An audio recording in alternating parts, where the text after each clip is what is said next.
Invocation meeting to order. Dr. Miller is going to provide our invocation this evening. Let's pray. Lord, thank you for this beautiful day, and I thank you for the opportunity to gather and to do your business. I pray that you guide these proceedings and have your hand on the individuals here and on this school system. That you bless us and give us your wisdom, and protect us and keep us safe. And we pray all these things in your Son's name. Amen. You have the agenda before you. You can adopt it by consent. All right. The minutes from the November 18th meeting. What is the pleasure of the board? Have a motion. Is there a second? Second. Any discussion? Hearing none. All those in favor? Oh, Yes, you got some? Okay. Yes, I have ma'am. a question. Okay. Yes. Gary, there's a balance on that sheet, and I think $4,000 for the stadium lights. Have we paid all that? Yes, I can't see it. But maybe I just need to transfer the money out, or it's maybe related to some other incidental. But what's the balance? For the minutes? 418834. Positive, negative? Positive. Positive, yeah. That just needs to be moved to another account. Okay, we paid for the stadium lights, right? Okay, all right. All right. Any other questions? All those in favor, let me know by saying aye. Aye. Any opposition? Passes 5-0. Next, we have the financial report. What is the pleasure of the board? I move we accept the financial report for November 2019. I have a motion and a second. Is there any discussion? Hearing none, all those in favor, let me know by saying aye. Aye. Any opposition? 5-0. The consent agenda, Dr. Miller? It's fairly brief. We have 8 requests to raise funds, 3 resignations, 7 recommendations. It's always good when the recommendations outnumber the resignations, 2 reassignments, 1 correction to a previous agenda, and 2 overnight field trips. What is the pleasure of the board? I move we approve the consent agenda. Second. We have a motion and a second. Is there any discussion? Hearing none, all those in favor, let me know by saying aye. Any opposition? Passes 5-0. Dr. Miller, your report. Yes, sir. Beginning with our SPLOS report for the month of November 2019, it came in at $245,651.20, which is about $56,000 less than the same time the previous year. I do want to let the board know that Gary's done a lot of work with the State Revenue Department, and we believe that there was some money that was not inappropriately, but inaccurately committed to Lee County that should have actually gone to another system, another county, and that's why we're seeing some of the difference that we're seeing in the SPLOS collections. We believe to the tune of about $30,000 a month. Gary's talked with the state audit people. They cannot give us a specific business, but they can. There is a difference. So that would explain some of the change that we've seen in our collections over the last few months. Okay. And I don't know if y'all had any questions.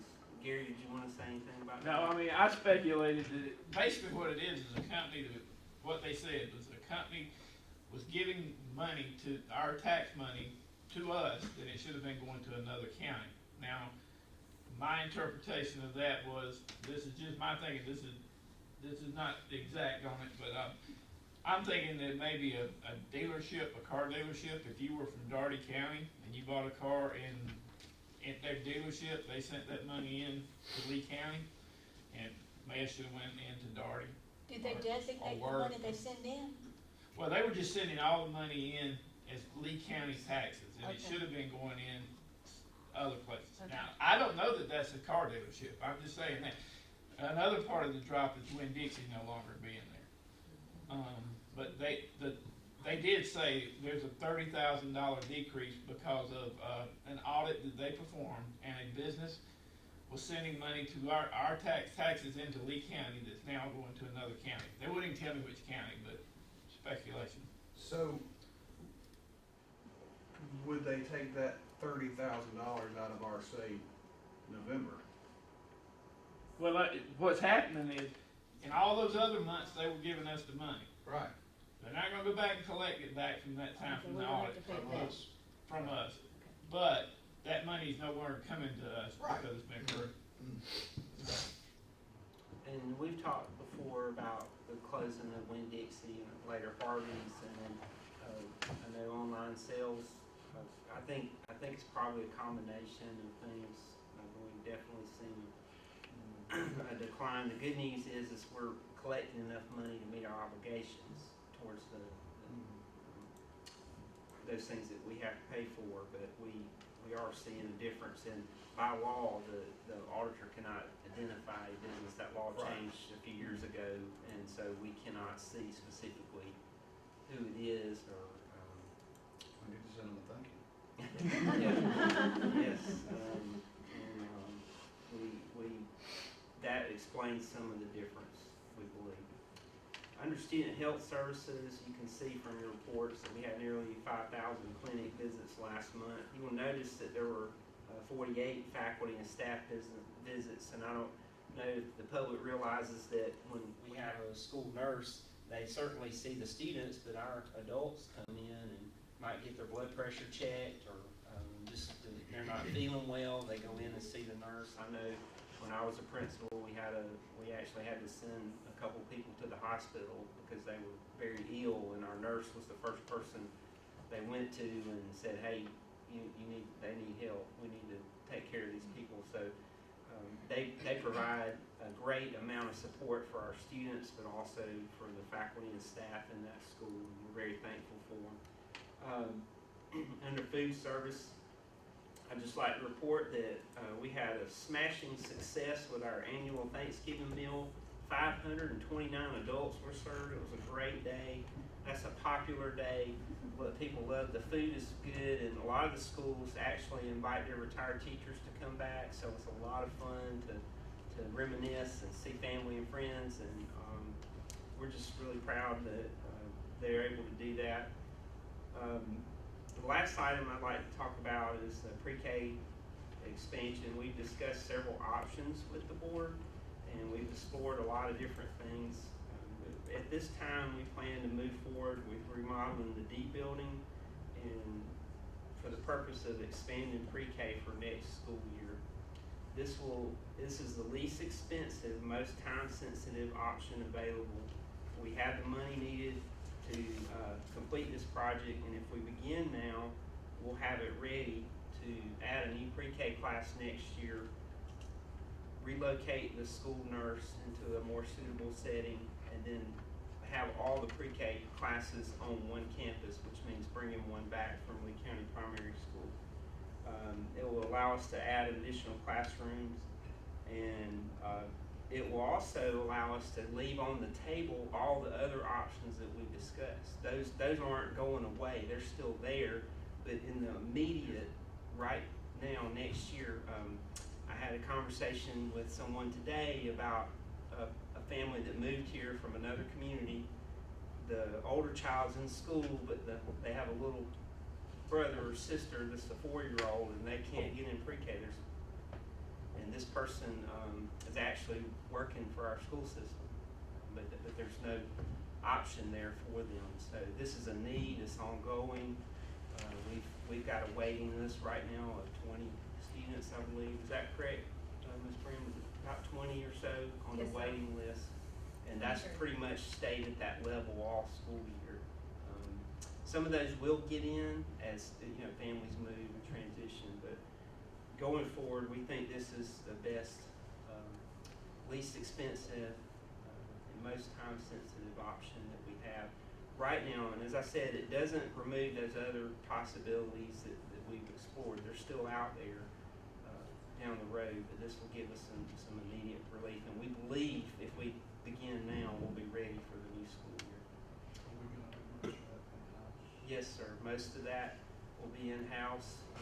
We'll probably have to subcontract some things. For example, the windows on that building. Most of that building is storage now, so we'll have to relocate some items that are stored in there, but we believe we can get it all done. The good news is, several years ago, when Dr. Walters was superintendent, the board explored the option of relocating part of the alternative school on this campus in that building, and they abated the asbestos and did some demolition. So all that is taken care of. It'd just be a matter of coming back. The biggest challenge, as Franklin shared with y'all, will be the restrooms, but that we believe we can manage that and provide safe and appropriate restrooms for the pre-K students and meet all those other needs. And we still have the cafeteria. We still have the option. I know we talked about maybe building a new board to regain this for pre-K. That's still out there. It doesn't go away. This allows us to take care of this right now and meet this need that we have immediate. So and any questions y'all have about it, I'll be glad to try and answer. That will mean leaving food service over there? Yes, or ma'am. Yes. No, relocating? ma'am. The food service and Miss Patsy Shirley, that area will be where it'll continue. Now, it might, when construction starts, I'm sure that'll be an inconvenience, but we are not remodeling that part of the building at this time. We will. We do want to remodel that eventually, but we're not at this time. And by remodel, I don't mean move anybody. I mean, update the windows, update the, having that brand new roof on it is really, that's a blessing, because that really was a major issue over there. So we think that we can do this in-house and have it ready to go. And I just, I appreciate the board's support and encouragement with this project. I think it'll be a good thing for our county, and it'll position us to do some other things down the road, I think, to continue to either support pre-K or expand some other options that we might have or need. Okay. Thank you, sir. Moving on to discussion and action items. The request for approval of our 2020 board meetings that was sent out to you, and it's up on the screen there. What is the pleasure of the board?